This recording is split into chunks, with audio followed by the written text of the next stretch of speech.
everyone. Welcome to another episode of Tea with Tony. I'm back. So where am I now? Well, now I live in southern China in a city called Guangzhou, also known as Canton. Previously, I was in northern China in the city of Harbin. The weather here is a lot warmer. The local dialect is Cantonese.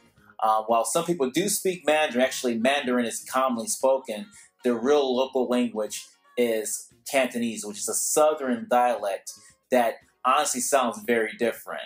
I don't really understand a lot of people say when they speak Cantonese. I know very, very little. I'll try to give you examples, so forgive me for my Cantonese. For example, in Cantonese, you would say Sekung Sekteng Guangdonghua. In Mandarin, that would be Ni Ting Bu Ting Guangdonghua. Right? Sekung Sekteng, Ni Ting Bu Ting. It's a very different sound in the throat. Again, I am not an expert when it comes to Cantonese and Mandarin.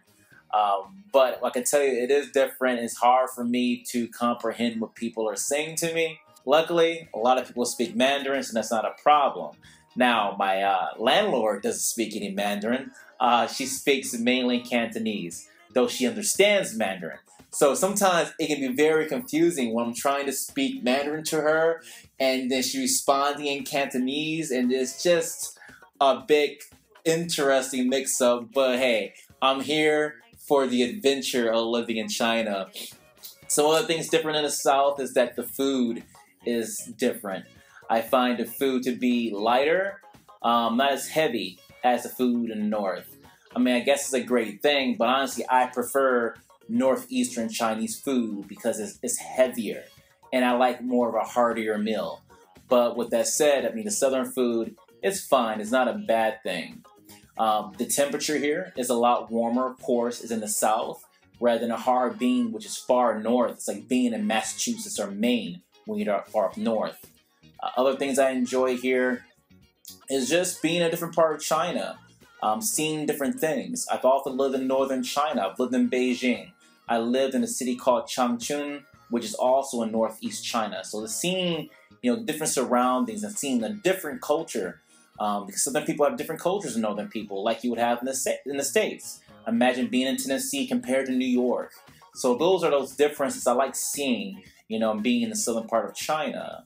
Other things I find very interesting here is this small quirks. For example, near my university, there's this nunchucks club.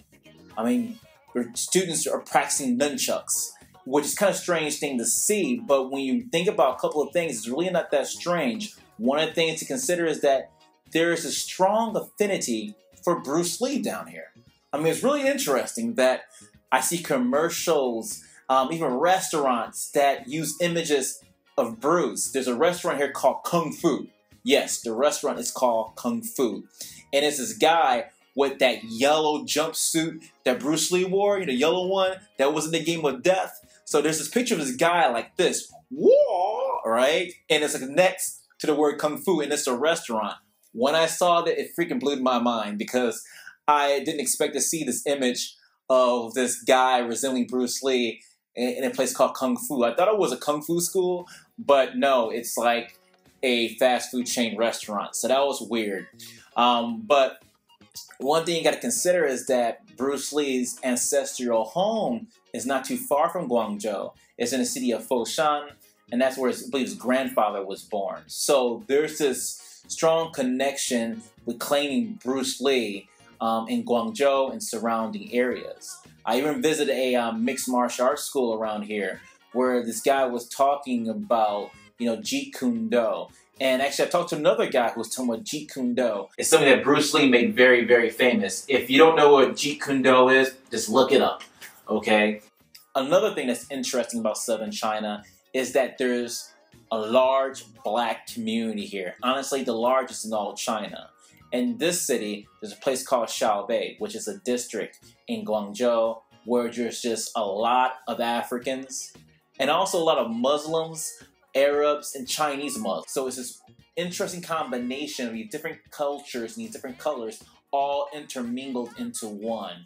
And it's also a place where I get my hair cut, you know. So there's some African guys there who are from Senegal who cut my hair, and they do a very good job. So, I mean, the city has a lot of fascinating things to see and do. And what I'll do is keep bringing new things to you through my blog and through my videos. So if you haven't checked out any of the new pictures that I put up or the new posts I put up, go ahead and look at my blog now. Other than that, this is Tony again with Tea with Tony, and I'll be talking to you soon. Peace.